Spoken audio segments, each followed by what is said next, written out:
rejoignent. Bonjour à tous.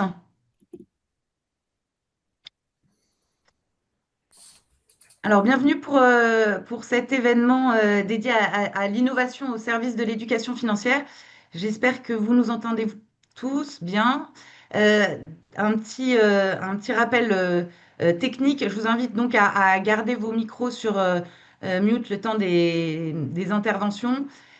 Si vous avez des questions, vous avez un chat, donc vous pouvez les poser au fil de l'eau dans le chat et puis on les, on les relèvera au fil de l'eau ou on prévoira un temps de questions-réponses en fin d'intervention. Euh, je suis ravie de vous accueillir en tout cas ce matin. Moi, je suis Florence Demopou, je suis déléguée générale adjointe chez France FinTech. Et je vous remercie d'être connectés pour cette session. Je tiens à remercier aussi les intervenants qui vont animer cette matinée, enfin cette heure, ce webinaire. Anne-Claire Benvaux, donc fondatrice de la plateforme d'éducation financière SPAC. Benjamin Pedrini, directeur général d'Epsor. Miruna Sensiouk, qui est directeur développement durable chez BNP Personal Finance et Arbia Smithy, CEO de Rosalie. Merci aussi particulièrement à l'association Ensemble pour l'éducation financière qui a été créée par Anne-Claire Benvaux et qui a suggéré, très, très bonne suggestion, d'organiser un événement dédié à l'éducation financière dans le cadre des French FinTech Weeks. Alors, les French FinTech Weeks, c'est une initiative qui a été, qui est co-organisée par France FinTech, par l'Autorité des marchés financiers et par l'Autorité de contrôle prudentiel et de résolution, la CPR, pour promouvoir le dynamisme de l'écosystème FinTech en France, à Paris et en région. Cette année, c'est la cinquième édition. Elle se tient du 1er au 17 octobre. Et donc, l'objectif, c'est de mobiliser tout l'écosystème pour organiser des événements sur toutes les verticales de la FinTech. Ça va du paiement au crédit, à l'assurance, en passant évidemment par l'éducation financière. Et donc, sur ces 15 jours, il y a un grand nombre d'événements qui sont organisés par l'écosystème. Alors, un petit mot sur France FinTech. C'est une association qui fédère et représente les entrepreneurs de la finance innovante avec près de 350 membres et qui anime l'ensemble de l'écosystème avec aussi une centaine de partenaires, partenaires corporate, bancaires, assurantiels, technologiques ou cabinets d'avocats et partenaires institutionnels. Depuis sa création il y a 10 ans maintenant, France FinTech s'attache à promouvoir l'éducation financière et apporte de nombreuses contributions, que ce soit au travers de publications, d'interventions, de prises de position, de mise à disposition de ressources aussi. Et je pense notamment à un guide qu'on a publié en mars dernier, Comment gagner de l'argent facilement, un petit guide à destination des générations influencées qui ne souhaitent pas se faire plumer. Et puis, on soutient aussi de multiples initiatives. Vous pouvez d'ailleurs retrouver ces initiatives sur le site de France FinTech, pardon, dans la rubrique Nos activités, initiatives, éducation financière. Euh, donc voilà, vous aurez un petit récapitulatif des initiatives qui peuvent être organisées au sein de France FinTech. Notre événement ce matin, il résonne aussi avec la Semaine mondiale de l'investisseur qui a débuté le 6 octobre et qui est une initiative de l'Organisation internationale des régulateurs des marchés financiers qui a pour but de mettre en avant l'importance de l'éducation financière et de la protection des épargnants. Alors, pourquoi est-ce que, on organise un événement sur l'innovation pour l'éducation financière? Parce que en termes d'éducation financière, notamment, la France est en retard. Il y a seulement 6% de la génération Z qui estime avoir de bonnes compétences financières. Et d'après la dernière étude publiée par l'OCDE, les Français de 18 ans et plus obtiennent la note de 12,45 sur 20, ce qui relègue la France au quatrième rang parmi les 39 pays de l'OCDE, alors que l'institution considère qu'un citoyen est suffisamment informé pour prendre des décisions éclairées en termes de financement d'investissement à partir de la note de 14 sur 20. Euh, et par ailleurs, enfin, selon la Banque de France, il y a 41% des Français qui ont le sentiment de ne pas disposer d'informations suffisamment fiables et neutres pour gérer efficacement leur budget. et 69% jugent que leurs connaissances sont moyennes ou faibles sur les questions financières. Alors, quel est le rôle, enfin, face à ce constat, quel est le rôle de la tech dans tout ça? Eh bien, le numérique, il apporte en même temps à la finance une simplification d'usage, de parcours et d'accès à l'information, mais également une complexification des produits avec des produits structurés, des cryptoactifs, etc., et une multiplication des sources d'informations, ce qui a pour effet du coup une explosion des fraudes et des arnaques. Euh, il y a eu un dossier qui a été publié par Les Échos cet été qui est assez révélateur et les Échos mettaient en lumière le fait que les fraudes maintenant sont industrialisées, amplifiées grâce aux nouvelles technologies et que les escrocs ont une imagination sans faille, enfin sans limite, pardon, euh, pour, euh, pour innover dans les fraudes. Ça va de l'usurpation d'identité au faux placement sur les réseaux sociaux, en passant par les deepfakes, euh, les arnaques sentimentales aussi. Donc, on a des techniques qui se perfectionnent et qui exploitent à la fois les failles technologiques et psychologiques. Et par ailleurs, tout ça est amplifié par l'IA générative parce que ça permet désormais d'opérer à grande échelle dans toutes les langues avec un réalisme assez inédit. Alors, face à ces constats, la prévention et l'éducation financière sont évidemment enfin, sont les meilleures réponses. Euh, D'une part, parce qu'on est dans un environnement qui est économique, enfin, économique qui est mouvant, voire instable, et qu'il devient assez impératif de préparer son avenir et son indépendance financière. Donc, ça passe par à la fois enfin, apprendre à gérer son budget et connaître les mécanismes et l'utilité des produits financiers, mais c'est également se prémunir contre les risques. Ça veut dire enfin, ça veut dire ne pas investir dans ce qu'on ne connaît pas, même si un influenceur nous vante des gains très attractifs. Je rappelle d'ailleurs qu'il y a 38% des moins de 35 ans qui se renseignent auprès des influenceurs qui ont déjà été victimes d'escroqueries. Ça passe aussi par reconnaître les signaux d'alerte et comprendre les mécanismes des arnaques et savoir où et comment vérifier une information ou un conseil en investissement. Du coup, se saisir de l'éducation financière, c'est une priorité, c'est quasiment un choix politique pour réduire les inégalités, alors aussi bien les inégalités de genre ou de chance, mais aussi la précarité liée au surendettement, améliorer le bien-être financier ou encore préparer les retraites. Euh, Dans ce cadre-là, les fintechs prennent leur part, elles jouent leur rôle, un rôle d'ailleurs prépondérant. Elles sont championnes de l'accessibilité, notamment sur les tarifs attractifs permis par l'automatisation et l'industrialisation. Elles sont championnes de la personnalisation, des parcours fluides avec par exemple la gamification, de l'interaction et de l'inclusion, notamment en démocratisant certains produits financiers ou en ciblant des populations ou des segments qui étaient auparavant un peu laissés pour compte. Elle s'applique aussi à cultiver la transparence et à proposer des ressources pédagogiques et compréhensibles en simplifiant le parcours de souscription, en travaillant sur la conformité by design, etc. Et certaines ont même fait de l'éducation financière un pilier de leur modèle en développant des plateformes dédiées. Les institutions financières également sont des fers de lance de l'éducation financière via des investissements dans les produits ou les infrastructures, en développant des programmes dédiés, aussi parfois en nouant des partenariats avec les fintechs. Mais on y reviendra, j'imagine, avec nos panélistes qui présenteront leurs innovations et leur vision, leur approche sur les sujets de développement éducation financière. Pour l'heure, je donne la parole à Anne-Claire Benvaux qui va nous présenter les résultats d'une enquête SPAC OpinionWay sur le comportement, les attentes et les besoins des Français en matière d'éducation financière. Et je vous souhaite à tous et à toutes un très bel événement.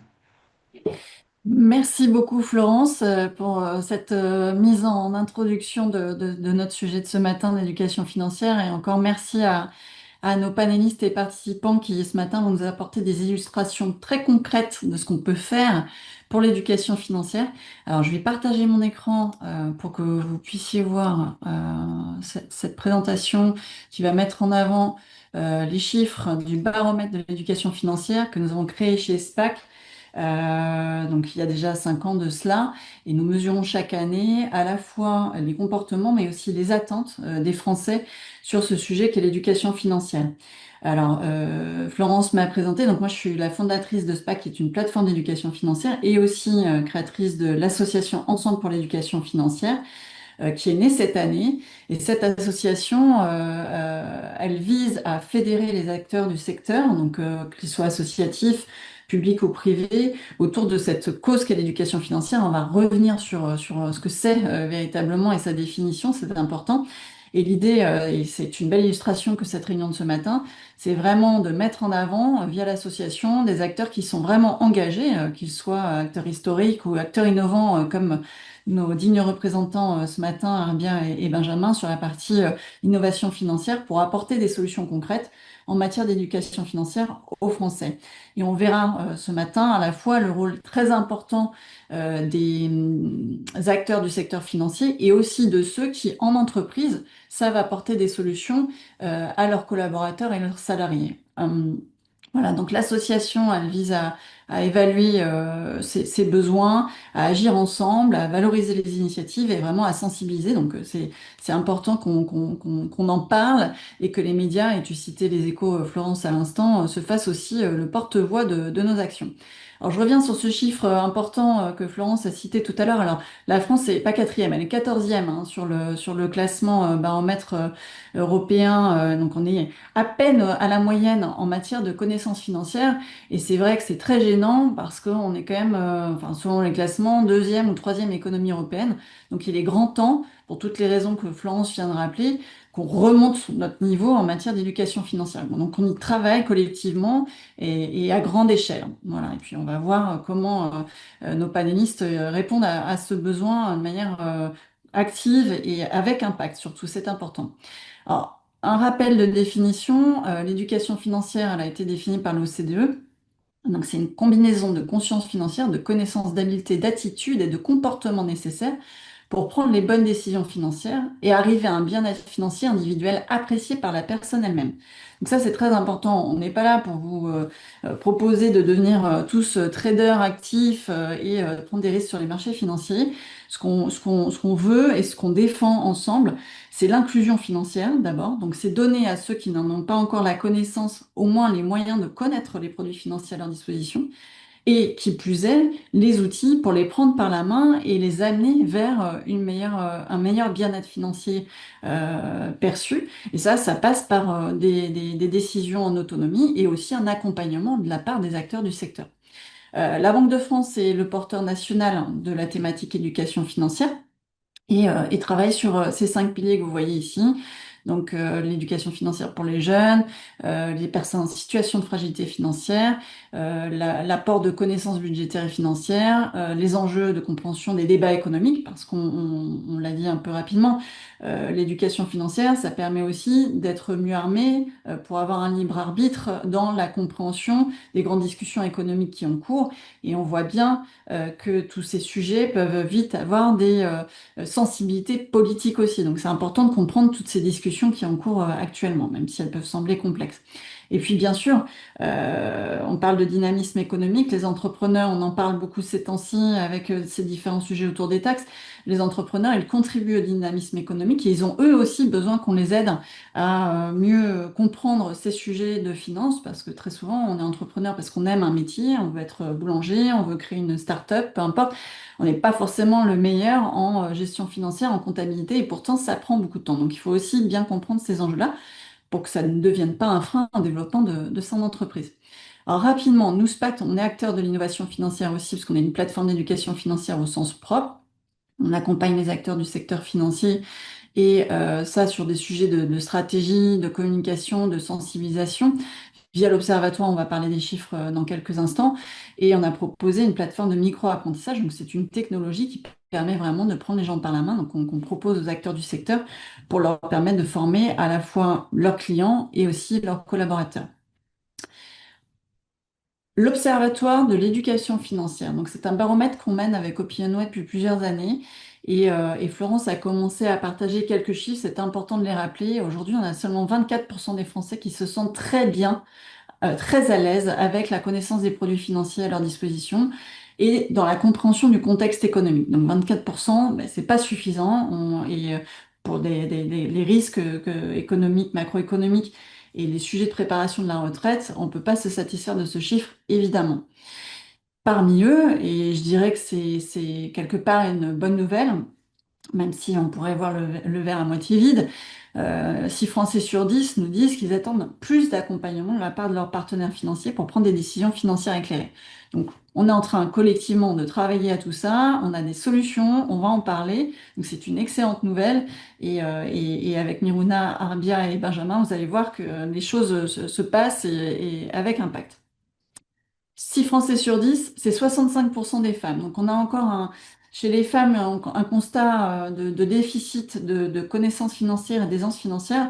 Alors, souvent, on constate que les femmes ont parfois un biais d'humilité. Je dirais qu'elles se sous-estiment parfois par rapport à leurs connaissances financières, puisque quand on regarde les résultats de leur test, elles obtiennent des résultats équivalents aux messieurs. Et parfois, on peut constater que chez les messieurs, il y a un biais un peu inverse, c'est-à-dire peut-être un biais de confiance un peu plus important. Donc ce chiffre de 65%, il est à prendre, je dirais, avec des pincettes, puisque on sait qu'il y a un écart de connaissances, mais qui tend à se réduire de manière assez considérable. Et c'est une excellente nouvelle. Plus inquiétant, 78% des revenus les plus modestes sont plus durement impactés par le manque de connaissances financières et donc sont en attente d'un accompagnement plus fort de leurs partenaires financiers. Et on sait bien que dans la profession, on a plutôt tendance à considérer les clients en forte autonomie par la digitalisation, qu'on a envie d'accompagner des clients peut-être un peu plus aisés, un patrimoine plus élevé. Notre responsabilité aussi, c'est quand même de ne pas oublier ces populations qui sont en difficulté financière et qui ont besoin de notre aide pour l'inclusion financière. Et Arbia, je le sais, aura des choses à nous dire autour du pouvoir d'achat dans quelques minutes. Les arnaques financières, je ne reviens pas sur ce chiffre, un quart des Français victimes d'arnaques financières, c'est 35% des 18-24 ans qui s'informent de manière plus importante sur les réseaux sociaux et c'est 36% des revenus modestes, enfin en tout cas des personnes sans épargne. C'est dire le risque que ça représente pour ces personnes qui se mettent en danger en suivant parfois des conseils peu avisés et en tombant dans des arnaques.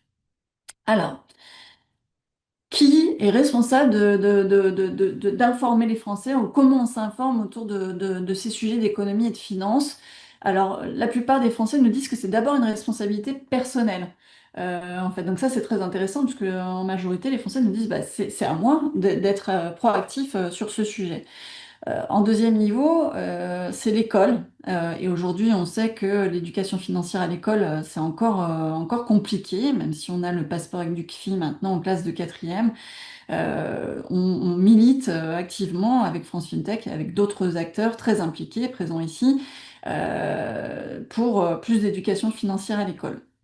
Et ce chiffre de 64% des 18-24 ans qui attendent de l'éducation financière à l'école, donc qui nous disent que pour eux, clairement, c'est d'abord l'école le relais d'une meilleure connaissance économique et financière, c'est un chiffre à retenir aujourd'hui vraiment pour ce sujet de renforcement de l'éducation financière. Je ne m'étends pas sur le reste des chiffres, je veux qu'on ait assez de temps pour entendre nos panélistes. Toujours sur l'Observatoire de l'éducation financière, quelles sont les solutions attendues? Alors, le rôle du conseiller est toujours très prégnant dans l'accompagnement de la part des partenaires financiers. C'est le premier relais d'information retenu par les Français, quel que soit leur âge. Ce qu'on voit ensuite, et ce qui est très intéressant, c'est que la formation, qu'elle soit en autonomie, digitalisée ou en présentiel, arrive en deuxième niveau, en canal d'information. Et ce qu'il faudra retenir aussi sur ces chiffres, et si vous voulez, vous pourrez nous recontacter pour qu'on vous les partage et qu'on vous les détaille un peu plus avant, on voit bien que les réseaux sociaux prennent une place beaucoup plus importante chez les plus jeunes d'entre nous, puisque le chiffre de consultation d'informations financières, de relais des informations économiques et financières, va doubler auprès des plus jeunes. Voilà. Je ne vais pas aller plus loin. Sachez que vraiment l'enjeu pour nous dans l'association, et on vous invite vraiment à nous rejoindre, c'est de faire de la France un leader de l'éducation financière à horizon 2030. On ne va pas le faire tout seul, donc on est vraiment dans une action collective et on veut remonter un maximum d'initiatives pour voilà, montrer l'impact qu'on peut avoir collectivement ensemble, mesurer ce sujet et démontrer que la France est vraiment un acteur engagé et efficace sur ces politiques d'éducation financière. Ça me fait une transition parfaite. On parle des actions innovantes et aujourd'hui on va entendre Miruna Sensiuk, Arbia Smiti et Benjamin Pedremi sur les solutions mises en place. Alors Miruna, si vous m'entendez, je vais peut-être commencer par vous. Est-ce que vous voulez bien vous présenter s'il vous plaît et nous dire ce que BNP Personal Finance a mis en place en matière d'innovation pour l'éducation financière? Oui, bonjour. J'ai l'impression, vous m'entendez bien? Oui. Oui, j'ai l'impression que ma vidéo est floutée, mais je ne comprends pas pourquoi. Je ne peux pas utiliser le Zoom sur notre poste de travail BNP pour des raisons de sécurité, donc j'ai un peu improvisé. Euh, Bonjour, je suis Myrna Senchuk, je suis chez BNP Paribas Personal Finance depuis 21 ans et travaillé dans le système bancaire toute ma carrière. Et aujourd'hui, je suis en charge du développement durable. Et dans le développement durable, il y a la partie impact sociétal que nous suivons, tout ce qu'on appelle soit du mécénat de compétences, soit de la philanthropie. Mais on ne nous entend plus. Miruna, ouais, vous avez coupé votre micro. Pardon, décidément ce matin, la technique, elle est contre moi de partout. Je suis désolée. C'est mieux, vous m'entendez là? Oui. Donc, je disais que chez nous, chez Personal Finance, la partie impact sociétal fait aussi partie de notre développement durable, de notre engagement envers la société. Et dans cette partie-là, une des lignes principales de notre focus est l'éducation financière. Et cela, de par la simple raison de notre activité, chez nous, chez CTLM, on accompagne les ménages, souvent modestes, à financer leurs projets, les différents projets qu'ils puissent avoir, l'achat d'un automobile. On ne fait pas de crédit immobilier, on fait que des crédits à la consommation. Et donc, nous sommes en permanence sur une ligne très fine entre ce que c'est que accompagner le plus grand nombre, leur permettre d'atteindre leurs objectifs, et en même temps faire attention au sujet du surendettement, du savoir utiliser les produits financiers avec toute la maîtrise de ce que ça veut dire la gestion d'un budget. Donc, on s'est lancé très vite, très jeune de notre activité depuis plus de 15 ans, dont l'accompagnement aussi, que ce soit d'un côté évidemment de nos clients, mais au-delà de la société, et en particulier les jeunes, comme vous l'avez dit. Plus tôt on commence à se former dans ce que c'est qu'une gestion d'un budget, ce que c'est que des entrées d'argent, des sorties d'argent, ce que c'est que de financer un projet.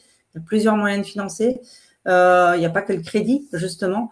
Et justement, on s'est lancé là-dedans en contribuant, par exemple, au jeu dilemme de la Fondation Crésus. On travaille beaucoup avec Crésus sur ces accompagnements. On fait des ateliers. D'ailleurs, on est les seuls établissements bancaires en France qui sont capables, avec nos collaborateurs, à animer tout seuls des ateliers Crésus. Et on le fait, des jeux dilemmes chez nous, justement, pour souvent avoir des jeunes ça peut aller entre 16, même jusqu'à 25 ans, sur leur connaissance et apprentissage de ce que c'est que la gestion financière de leur budget en particulier. On a aussi développé avec une société italienne spécialisée dans les contenus pédagogiques, la Fabrica, une plateforme en ligne, ça s'appelle Budget Responsible. Et là, on a accès à beaucoup plus grand nombre. Et je vous rejoins ce que vous disiez aussi en début de cette présentation. La tech est très importante parce que l'accès qu'on puisse avoir au nombre de bénéficiaires est bien plus important quand on puisse faire des ateliers en ligne que lorsqu'on peut faire des ateliers en présentiel. On ne peut pas avoir plus de 10, 15 personnes en présentiel, alors qu'en ligne, sur cette plateforme-là, on a accès à une grande population. Tous les ans, on forme entre 40 000 et 60 000 jeunes qu'on sensibilise par rapport, je ne sais pas si c'est tout de suite formé, mais déjà sensibilisés en première étape à ce que c'est que la gestion budgétaire, et ça dans tous nos pays où nous sommes présents. Et dernièrement, je rajouterai juste un élément parce que je ne l'ai pas beaucoup entendu dans ce qui a été dit. on est devenu assez sensible à l'accompagnement des personnes qui subissent des violences économiques. Les violences économiques, c'est un sujet qui commence maintenant à être un peu intégré dans la législation. C'est souvent des femmes, c'est vrai, mais il n'y a pas que des femmes.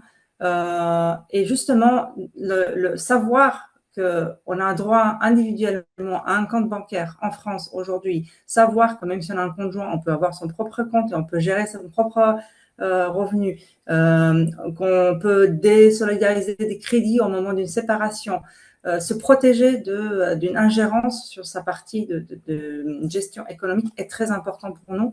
Et ça fait partie justement de l'éducation financière. Et on s'est lancé avec d'abord une formation de nos collaborateurs avant de savoir accompagner des clients-clientes, mais aussi de pouvoir communiquer et en parler. On a fait des conférences avec Titi Lecoq sur ce que c'est que le couple et l'argent, par exemple. Donc, l'éducation financière est un spectre très, très large que nous souhaitons accompagner, jeunes certes, mais pas que. Merci Miruna. Euh, Benjamin, on peut continuer ensemble. Benjamin, est-ce que tu veux bien nous présenter Epsor et nous dire ce que vous proposez pour nous aider à obtenir une meilleure éducation financière, en tout cas une meilleure connaissance des sujets financiers, s'il te plaît. Avec plaisir Anne-Claire, bonjour à tous. Effectivement, donc moi j'ai fondé Epsor il y a de ça 8 ans maintenant, et Epsor, nous sommes présents sur le marché de l'épargne et de l'épargne collective via l'entreprise, à savoir l'épargne salariale et l'épargne retraite. Et l'éducation financière, finalement, c'est un peu ce qui nous a drivé dès le départ quand on a fait le choix de créer Epsor. On l'a d'ailleurs inscrit dans nos statuts. On est aujourd'hui une entreprise à mission et notre mission est de guider et éclairer les épargnants d'aujourd'hui dans l'intérêt de demain. Et en fait, on est vraiment parti du constat que il y avait un gros déficit, hein, c'est ce que tu mentionnais parmi les chiffres au début de cette présentation, un gros déficit d'éducation financière en France et qu'il n'y avait pas vraiment de référent du conseil financier. Or, en fait, sur les sujets qui nous concernent chez Epsor, que sont l'épargne salariale et l'épargne retraite, on touche quasiment 13 millions de Français au travers de ces produits d'épargne. Et bien souvent, quand un salarié a accès à des produits de ce type-là, ça représente une part non négligeable de son patrimoine financier, puisque les plans d'épargne retraite et d'épargne salariale représentent en général 25% en moyenne du patrimoine des personnes qui en détiennent. Donc, un vrai besoin d'accompagnement sur cette dimension-là, sur des supports qui sont des supports de placement moyen ou long terme et où parfois justement eh bien, il y a un fort manque à gagner pour les salariés. Et donc là-dessus, nous, comment on a abordé ce marché-là? On l'a abordé évidemment en utilisant, comme le disait Miruna auparavant, le numérique, le digital, pour amener de l'innovation au service de l'éducation financière. Et on continue finalement de le faire. C'est vraiment, comme je le disais, dans notre ADN. Donc, on le fait depuis 2018, le moment où on a lancé notre offre, on continue de le faire aujourd'hui. On a été les premiers à lancer dans ce marché-là un robot advisor. Ça n'existait pas sur l'épargne salariale et l'épargne retraite. Ça existait sur beaucoup d'autres produits financiers, mais pas sur ce produit spécifique. Aujourd'hui, Benjamin, est-ce que tu veux bien nous expliquer, pour ceux qui ne connaîtraient pas le sujet, ce qu'est un robot advisor en quelques mots? Un robot advisor, en fait, tout simplement, c'est un outil qui va permettre, en répondant à un certain nombre de questions, de pouvoir bénéficier d'une recommandation en termes d'allocation sur un plan d'épargne. Et donc aujourd'hui, nous, grâce à cet outil-là, justement, on accompagne quasiment 180 000 salariés en France qui bénéficient de recommandations pour mieux orienter leur épargne et qui, grâce à ça, bénéficient d'une épargne qui peut avoir davantage de rendement que ce qu'ils avaient au préalable. On voit bien trop souvent, nous, sur notre matière, des salariés qui ont accès à des plans d'épargne et qui, 30 ou 35 ans sont investis à 100% sur des fonds monétaires ou des fonds euros alors qu'ils investissent sur un horizon de temps qui est de 30 ou 35 ans. Et c'est complètement problématique puisque ils ont un fort manque à gagner en étant investis de la sorte. Et donc, au travers justement de ces outils-là, on peut mieux les orienter. Et je fais un peu le pont avec des chiffres que tu mentionnais au départ, Anne-Claire.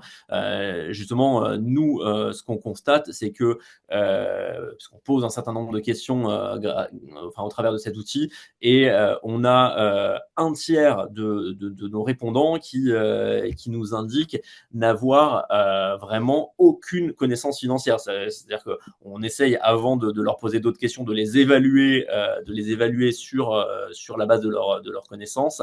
Et parmi les réponses, on a une réponse qui est je n'y connais vraiment rien, et on a un tiers de nos salariés qui nous répondent ça. Donc il y a un vrai besoin d'accompagnement de ces salariés, et nous on considère justement que l'entreprise a un rôle à jouer important à ce titre-là, et donc au travers de l'entreprise, on peut amener des solutions pour accompagner les épargnants et les salariés à mieux gérer, d'une part, en premier lieu, leur budget, construire une stratégie d'épargne finalement, parce qu'au travers de ces outils-là, justement, on peut les amener à construire une stratégie d'épargne. Et ensuite, une fois qu'on a mis en place une stratégie d'épargne, qu'on peut démarrer même pour des personnes qui ont des revenus peut-être un peu plus faibles, mais qu'on peut démarrer avec des montants assez faibles, mais qui dans la durée vont s'accumuler. Expliquer le concept des intérêts composés, expliquer le concept de l'investissement, c'est vraiment quelque chose qui est clé. Et donc, au-delà, nous, finalement, des outils technologiques qu'on a pu développer, des innovations technologiques qu'on a pu mettre en place au service de l'éducation financière, eh bien, on a d'autres éléments qu'on apporte, des éléments plutôt en matière de communication, de formation, des programmes de formation qu'on va proposer à nos entreprises clientes sur ces plans d'épargne pour leurs collaborateurs, pour justement les amener à s'intéresser à ce sujet, à cette matière, et soit mieux gérer leur budget, mieux préparer leur retraite, mieux épargner. Et ces formations ont un succès assez important dans les entreprises que l'on a aujourd'hui en portefeuille. Merci beaucoup, Benjamin. Donc, je comprends que votre offre, c'est une innovation en soi, parce que déjà, c'était une vraie nouveauté sur le marché, et que vous innovez aussi d'un point de vue technologique et quotidiennement au service de l'éducation financière, et ce, au service des entreprises. Et Arbia, je sais que toi aussi, voilà, depuis plusieurs années maintenant, tu as développé une offre qui est vraiment très intéressante, parce qu'elle permet de travailler aussi sur ce sujet d'inclusion financière qu'on a abordé brièvement tout à l'heure. Et je te laisse donc te présenter bien et nous expliquer voilà, la genèse de Rosalie, et ce que vous apportez aujourd'hui comme solution très très pertinente pour aider ceux qui en ont besoin à optimiser leur pouvoir d'achat. Oui, avec plaisir. Bonjour à tous. Je rejoins complètement tout ce que vous dites depuis tout à l'heure, et je rejoins surtout Benjamin sur l'importance de la responsabilité de l'entreprise dans l'éducation financière, parce que autant Anne-Claire, tu parlais justement de l'éducation qui commence dès l'école, et ça, on est complètement d'accord là-dessus. Mais que faire en fait des dizaines de millions de Français qui sont sur le marché de travail et qui aujourd'hui, du coup, n'en ont pas. Et alors que, justement, l'éducation financière, qui est en fait aujourd'hui presque un gros mot, enfin, on ne sait pas qu'est-ce qu'on met en fait dedans, clairement, qu'est-ce qu'on peut apporter de manière effective, pertinente pour eux, mais en même temps, pour inclure justement l'entreprise dans cette équation, il faut que ça soit en fait clair pour l'entreprise, que ça soit gagnant pour elle aussi. Donc, un vrai ROI dans cette histoire, il faut que ça soit gagnant-gagnant des deux côtés. Et ça, c'est pas en fait quelque chose de très difficile en fait à voir. La relation directe entre éducation financière, bien-être financier d'un salarié égale tout à fait en fait de manière claire plus de productivité dans l'entreprise, plus d'engagement, meilleure marque employeur, meilleure donc attractivité, baisse donc d'absentéisme et de turnover qui sont des KPIs et des métriques très importants pour l'entreprise et qui coûtent beaucoup d'argent pour eux. Donc tout ça, en fait, quand on le met en équation claire, en fait, la responsabilité de l'entreprise devient assez importante et évidente là-dedans.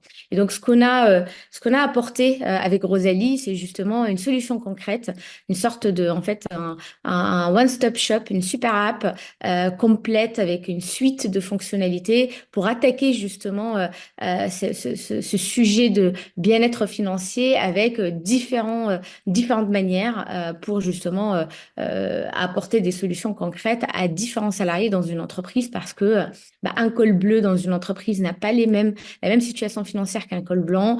Un jeune n'a pas forcément les mêmes préoccupations qu'une personne en tout cas plus âgée, etc., etc. Et donc il fallait vraiment apporter plusieurs choses à la fois pour laisser la liberté aux salariés justement de s'émanciper en quelque sorte financièrement, de choisir la fonctionnalité qui leur parle à un instant T, parce qu'aussi les urgences changent énormément.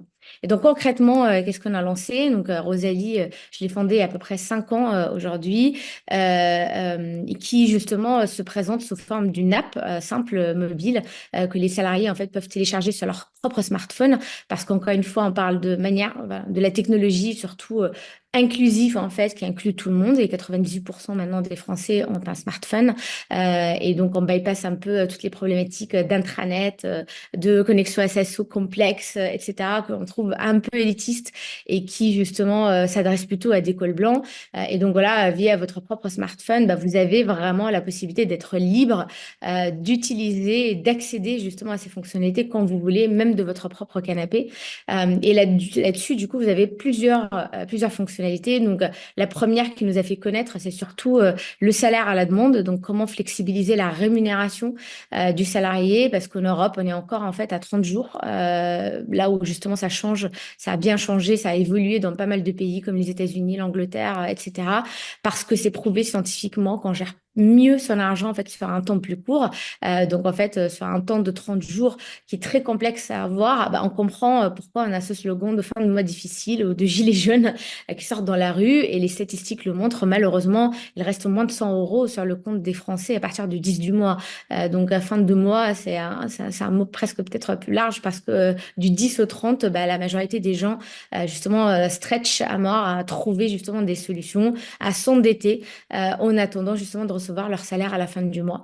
Et donc l'idée justement, c'est d'apporter déjà en fait une alternative simple, accessible, instantanée, parce que ça c'est très important pour répondre aux urgences des gens, décomplexée, parce que les gens, surtout en France, l'argent c'est encore un tabou, et aller demander de l'argent à son employeur, c'est très gênant et c'est complexe.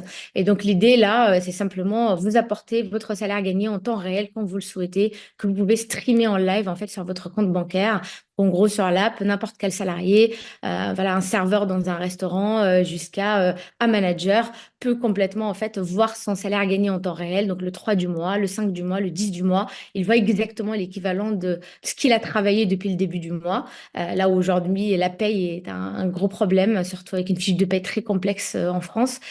Et on peut justement tout de suite demander ce dont on a besoin en termes de montant. Je sais pas, je suis chez Carrefour, je dois faire mes courses tout de suite, j'ai besoin de 100 euros pour les courses de la semaine ou ces 2 semaines qui viennent. Et comme la majorité des Français, je suis déjà à découvert, ou je suis presque à zéro en fait sur mon compte bancaire. Là, pour le coup, je sors l'application Rosalie, je prends 100 euros, je clique sur le bouton, je le reçois en 2 secondes sur mon compte bancaire. Et là, je peux payer tout de suite en fait mes courses sans avoir en fait à payer des frais de découvert ensuite, ou prendre en fait des prêts à la consommation, comme ce qui est le cas malheureusement de la majorité des Français aujourd'hui. Donc ça, c'est vraiment la première fonctionnalité qui nous a fait connaître, qui est énormément utilisée, parce qu'il faut savoir que la compte sur salaire est une obligation légale en France. Donc justement, toutes les entreprises en France n'ont pas le droit de refuser une demande d'acompte par les salariés, mais malheureusement, ils le font de manière archaïque encore, traditionnelle, très manuelle, qui justement impose cette gêne et qui ne répond pas aux urgences des gens. Ensuite, on a réfléchi à comment on apporte ce pouvoir d'achat en fait aux Français, à ses salariés encore plus. Et donc, l'idée pour nous, c'était comment transformer ce salaire en pouvoir d'achat automatiquement. Et donc, vous avez le droit sur l'application automatiquement de soit prendre le cash sur votre compte bancaire pour payer vos factures, ou faire comme la majorité des salariés, le transformer directement en fait en bon d'achat remisé avec des remises jusqu'à moins 20% chez tous les marchands dans lesquels vous faites vos courses. Et donc, si vous avez besoin de 100 euros tout de suite pour payer vos courses chez Carrefour, bah, vous demanderez 100 euros, enfin juste 90 euros en fait d'acompte et vous payez que 90 euros chez Carrefour tout de suite. Donc vraiment, on a 2000 enseignes avec des remises et tout ça en fait, ça s'adresse à tout le monde, à col blanc comme col bleu. Donc on parle plus de gens justement qui sont juste en galère d'argent. Tout le monde chercherait en fait du pouvoir d'achat en plus. Et ensuite, bah, on a complété ça avec une suite de fonctionnalités d'éducation financière très accessible parce que avant, on a commencé avec beaucoup de contenu de pédagogie et on a compris que ça inclut pas, c'est pas assez vulgarisé, c'est pas assez inclusif, surtout pour ces cols blancs. Et donc, on a changé le format pour justement faire une radio, une mini radio, en tout cas Rosalie, accessible en fait sur l'application avec une sorte de mini podcast où on sort des vidéos et des podcasts de moins de 5 minutes à consommer pendant sa pause déj, sa pause café très facilement sur vraiment de l'actualité vraiment économique, sur l'éducation financière, sur des sujets qui touchent tout le monde, sur le crédit, comment déménager, devenir propriétaire, préparer l'arrivée d'un enfant, partir à la retraite, etc. À consommer de manière simple avec vraiment des étapes à suivre très très simples, très simplifiées encore une fois pour que ça parle en fait à tout le monde. Et on a complété ça avec des parcours, des guides complets qu'on a travaillé avec des experts en éducation sociale et familiale pour faire justement des parcours sur les sujets en fait qu'on voit énormément dans les entreprises, c'est-à-dire comment comprendre sa fiche de paye, comment justement préparer sa retraite, comment déménager de chez ses parents parce que si ça doit parler en fait à des jeunes salariés qui sont dans la boîte, etc. Et aussi de la mise en relation, en rendez-vous s'ils le souhaitent ensuite avec des assistantes sociales pour parler avec eux et bypasser justement cette gêne, encore une fois, de devoir toquer la porte de son RH pour demander un rendez-vous, qui est encore dans l'esprit de la majorité des Français, quelque chose qu'on fait que quand on est déjà presque interdit bancaire ou quand c'est trop tard. Et donc, avec la digitalisation, avec l'AI, avec justement la techno, bah, on permet en fait à tout le monde de le faire de leur propre même lit. Même à 2 heures du matin, 7 jours sur 7, 24 heures sur 24. Et donc, s'émanciper financièrement, c'est ce que je disais, parce que c'est très important pour nous, cette liberté financière qui est pour la condition nécessaire pour parler d'éducation financière derrière. Donc voilà, Alors, enfin, en gros, ouais. pardon, je vais te couper, bien, excuse-moi, mais je reviendrai vers toi tout à l'heure parce que tu m'as parlé de tes projets et on va parler des perspectives dans quelques minutes, notamment autour de la législation et des perspectives parce qu'on est vraiment sur des sujets d'utilité publique là. Et félicitations pour Rosalie parce que c'est vraiment un très beau projet, une très belle application. Enfin, c'est même plus un projet d'ailleurs, vous êtes lancé depuis longtemps maintenant, mais avec des résultats concrets et solides pour une meilleure inclusion financière. Bravo pour cette initiative. Miruna, je me tourne vers toi. Miruna, on va parler des perspectives maintenant, peut-être des sujets d'innovation. Alors plus, voilà, on se tourne vers le futur. Est-ce qu'il y a des choses que tu voudrais nous partager et puis ta perception peut-être de l'écosystème et je pense notamment aux perspectives de collaboration renforcées entre les acteurs historiques et les acteurs innovants, si tu as quelques exemples à nous partager. Je dirais, tout d'abord, c'est vrai que là, on a une perspective un peu France, mais je trouve la France très avancée dans le système éducatif sur certains sujets, que ce soit l'éducation sexuelle, par exemple, ou tous les sujets liés sur de l'éducation civique, mais pas encore suffisamment sur l'éducation financière. Et ce sont des besoins qui, justement, prépareront en perspective les jeunes générations. Je suis tout à fait d'accord avec Armia, il faut agir sur les populations qui sont aujourd'hui sur le marché du travail, mais on peut aussi commencer à préparer le futur parce que ça évitera ce qu'on retombe dans les mêmes torts. Et ce côté-là, pour l'instant, nous, banques, on n'a pas beaucoup le moyen d'y intervenir en dehors du lobbying ou d'accompagner justement les pouvoirs publics. Mais il faudrait que ce soit aussi obligatoire et élargi comme éducation que d'autres éléments, puisque ça prépare vraiment les enfants à la vie réelle, quelle qu'elle soit, hein. Employés, adultes, ils auront ce besoin de savoir comment gérer leur argent. Nous continuons, de notre côté, nous continuons à travailler sur cette partie d'éducation financière.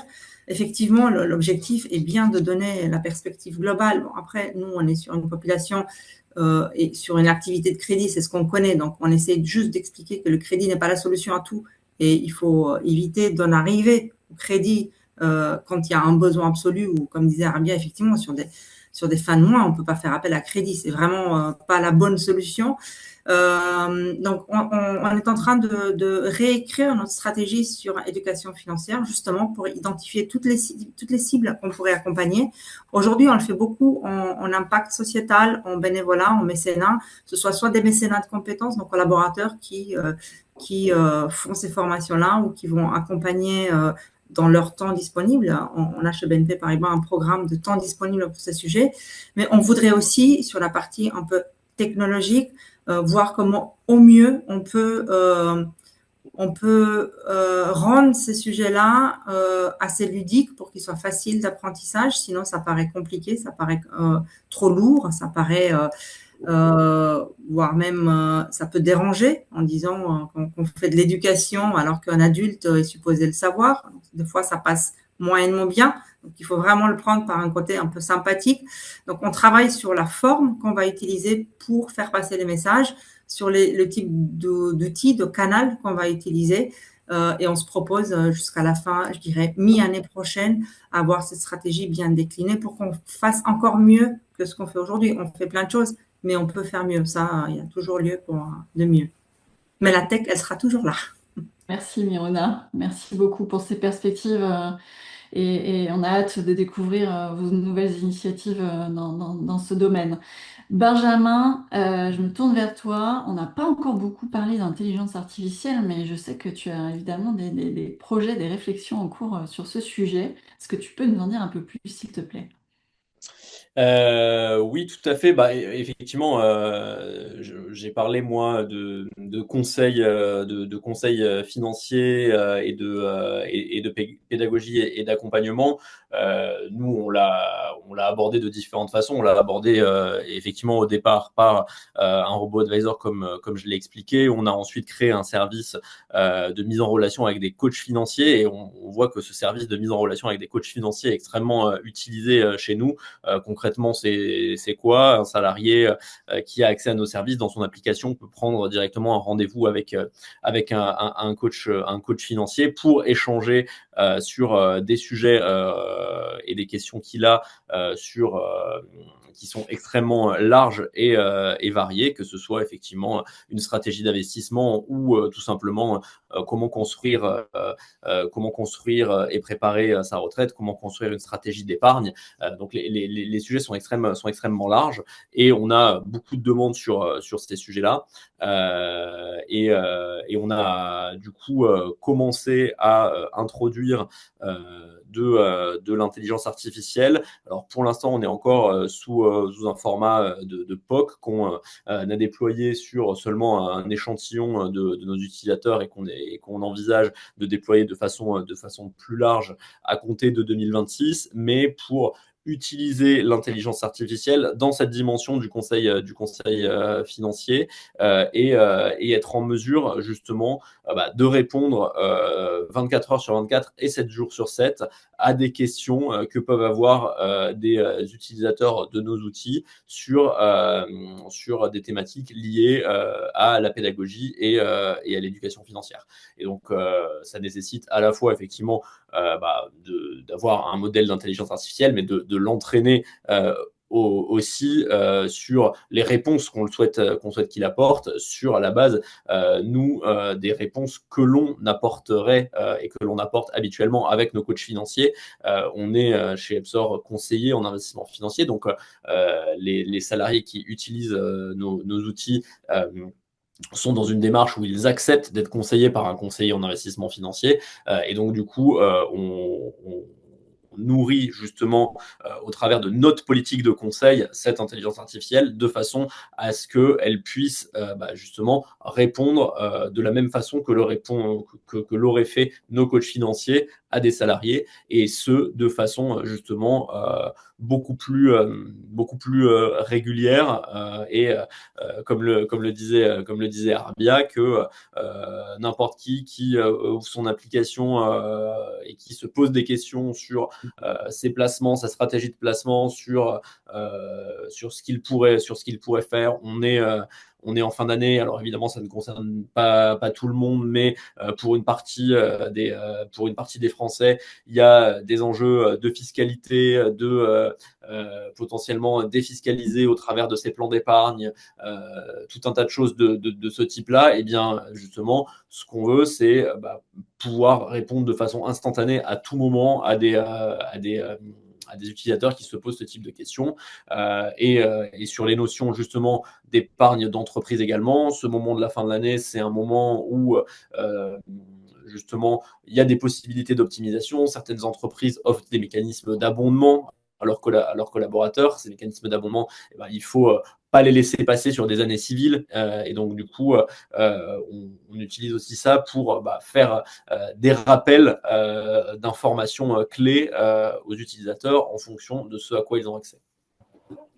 Merci Benjamin. Lucille, qui co-organise l'événement avec nous, aura peut-être remonté quelques questions de la part de nos participants. Si vous avez envie de poser quelques questions, allez-y via le chat. On essaiera de prendre un petit temps pour y répondre, et sinon avec plaisir pour vous répondre après ce rendez-vous. Arabia, bon, j'ai un peu introduit le sujet tout à l'heure. Qu'est-ce que tu veux nous dire sur les perspectives, s'il te plaît, par rapport à Rosalie, et aussi peut-être de manière un peu plus large autour de l'éducation financière? Ouais, enfin, les perspectives, enfin, comme tout le monde, déjà l'IA change pas mal de choses en fait pour nous, et il va nous permettre certainement d'accélérer et d'apporter des fonctionnalités encore plus pertinentes, en tout cas pour les gens. On a lancé depuis maintenant 3 ans un super simulateur d'aide de manière gratuite, accessible en fait sur notre app, qui permet en fait aux gens de simuler toutes les aides pour lesquelles ils sont éligibles, personnalisées à leur profil de manière automatique. Et on utilise maintenant l'AI énormément pour justement cette personnalisation et rendre ça le plus inclusif possible, parce qu'il y a quand même 10 milliards d'aides non pourvues aujourd'hui par les Français, et ça, du coup, c'est du pouvoir d'achat qu'on crée en fait à leur apporter. Et l'IA, du coup, aujourd'hui, on l'utilise énormément pour créer presque la première plateforme AI-powered pour de la paye, parce qu'en fait, nous, notre force, c'est justement aller chercher ces datas de paye qui sont complexes, qui ne sont pas utilisées aujourd'hui, pour justement créer, inventer des produits financiers moins chers, plus accessibles, plus rapides, plus personnalisés et surtout inclusifs en fait, qui incluent vraiment toutes sortes de salariés en quelque sorte, col bleu comme col blanc, de manière vraiment démocratisée et simple. Et pour ça, c'est vrai que la législation en France, elle est quand même assez importante. Ça peut aider, comme ça peut aussi ne pas aider. Voilà, enfin, on a beaucoup travaillé sur le lobbying en fait depuis des années, vraiment parce que je trouve toujours que en fait la France a vraiment un retard quand même sur ce sujet de manière réglementaire. Et donc en fait on a déposé des propositions de loi depuis des années qu'en fait on continue en fait à redéposer pour justement rendre déjà la compte salaire comme un outil clair, simple et surtout plus adapté en tout cas à l'usage et l'époque d'aujourd'hui, parce que le problème de nos lois qui vraiment sont créées depuis des siècles, difficile en fait qu'elles soient adaptées de manière vraiment rapide et surtout claire pour tout le monde tout le temps. On revient toujours au problème de simplification que j'espère qui passerait à un moment donné. Et donc là, on est vraiment en train de travailler là-dessus. On a eu justement une proposition de loi qui est arrivée même jusqu'à être signé par la gauche autant que la droite. Et donc, on espère, même si avec le temps d'aujourd'hui et la situation et le contexte macroéconomique, que voilà, les gens, de manière intelligente, voient l'intérêt pour justement la faire passer. Mais on continue vraiment à faire du lobbying là-dessus à fond, en même temps qu'aller chercher surtout des marchés internationaux, parce qu'on s'adresse quand même à aussi des petites boîtes, mais des grands groupes internationaux aujourd'hui et qui justement ont des filiales un peu partout en Europe ou ailleurs, avec justement des réglementations un peu différentes. Et ça aussi, c'est un problème pour une startup fintech comme la nôtre, qu'on ne soit pas aussi unis et standardisés en termes de réglementation dans différents pays en Europe. On serait tellement plus fort si justement on a un standard européen qui nous permettrait de construire en tout cas quelque chose fort sur tout un marché beaucoup plus gros, plus important que celui des États-Unis ou l'Asie, quoi. Merci Arbia, et je suis certaine que le message sera entendu, il l'est déjà, et c'est aussi le rôle de l'association que de faire remonter, rayonner ces paroles, et ces ambitions pour l'inclusion financière, l'éducation financière. Donc voilà, on entend bien l'appel au pouvoir public à la fois sur l'éducation financière à l'école, un soutien plus fort au niveau des entreprises, et puis aussi en creux le soutien à nos startups, à nos fintechs qui sont très engagés sur ces sujets, et qui font beaucoup aux côtés des acteurs historiques comme BNP Personal Finance, représenté par Miruna ce matin. Lucille, est-ce que tu as quelques questions pour nous? Je sais qu'on atteint le 10 heures tout juste. Est-ce qu'on prend quelques questions, Lucille? J'en ai pas pour l'instant, mais en tout cas, sentez-vous très libre de le faire et je les relirai avec plaisir pour qu'on puisse y répondre. Ok, gardez quelques minutes, on a démarré un tout petit peu en retard. Ne soyez pas timide, et sinon, je profite de ce temps pour vous rappeler qu'avec France FinTech, donc, on tient à votre disposition l'ensemble des acteurs investis, donc acteurs innovants investis pour l'éducation financière, dont vous avez deux beaux représentants ici. Moi-même chez SPAC impliqué pour ce sujet à vos côtés. Donc n'hésitez pas, on tient à votre disposition un panorama de l'éducation financière. Chaque année, on organise les grands prix de l'éducation financière pour valoriser aussi l'ensemble des acteurs. Et puis, n'hésitez pas à nous contacter aussi pour rejoindre les travaux de nos experts de l'association Ensemble pour l'éducation financière. On travaille sur plusieurs sujets conjointement avec différents représentants, à la fois l'inclusion financière, les personnes fragiles, la cause des femmes, dont Miruna a parlé tout à l'heure, notamment par le prisme des violences économiques. C'est vrai que c'est un vrai sujet et que BNP est très impliqué sur cette question, et depuis longtemps. On rappelle que malheureusement, un tiers des femmes qui subissent des violences économiques ne partent pas parce qu'elles n'ont pas de compte bancaire individuel, de compte bancaire à elles. Donc ce travail de sensibilisation qu'on fait tous ensemble, il est très important. Voilà, et le rôle des acteurs historiques et des acteurs innovants est primordial pour avoir une société plus inclusive et plus saine économiquement. Si je me permets justement de Bien, bien. rebondir sur ça, parce que bah, clairement, oui, la relation entre justement les acteurs bancaires qui ont vraiment un rôle très important et les acteurs comme nous, bah, c'est vraiment, vraiment indispensable. D'ailleurs, BNP, bah, c'est un partenaire à Rosalie qui distribue Rosalie en fait à ses entreprises clientes, et ça, c'est très important en fait à mentionner, parce que l'idée justement, c'est montrer des exemples concrets de relations et comment dire, de foi dans l'innovation, et de foi en tout cas de banque historique sur justement l'importance de l'éducation financière, et même de se disrupter en fait en interne pour justement apporter ça en tout cas aux gens. Et donc, ouais, ça c'est juste pour compléter ce que tu disais, Anne-Claire. Merci beaucoup, Armia. C'est important d'avoir des illustrations et des cas concrets de collaboration de ce type. Lucie, je me retourne vers toi. Est-ce que tu as Non, des questions? oui. Sinon, Anne-Claire, il y a pas de, pardon Lucie, pas de questions qui sont remontées. C'est que vous avez tous été limpides et très pédagogiques, comme c'est un peu le sujet de cette table ronde, ça tombe plutôt bien. J'ai partagé quelques liens dans le chat, notamment celui sur les initiatives éducation financière de France FinTech, sur les sites d'Epsor et Rosalie, sur le jeu dilemme qui a été évoqué par Miruna. Donc, n'hésitez pas à prendre ces liens pour creuser les sujets. Euh, J'espère que vous avez appris plein de choses. En tout cas, merci à nos intervenants. Merci à Anne-Claire, Miruna, Benjamin et Arbia d'avoir partagé votre vision, vos retours d'expérience et vos cas concrets surtout, parce que c'est évidemment par le concret qu'on peut avancer. Je vous souhaite à tous une très bonne journée et puis je vous donne aussi rendez-vous au sein de France FinTech si vous voulez creuser ces sujets, notamment on a un groupe de travail, une task force éducation financière sur lesquels on prépare au sein de laquelle on prépare des mobilisations, notamment en vue de la semaine de l'éducation financière 2026. Enfin, chaque année, on est pas mal mobilisé pendant la semaine de l'éducation financière. Je vous souhaite une très bonne journée et puis merci encore à tous. Merci à Merci, tous. au revoir. Merci, bonne journée. beaucoup et bonne journée à tous. À bientôt.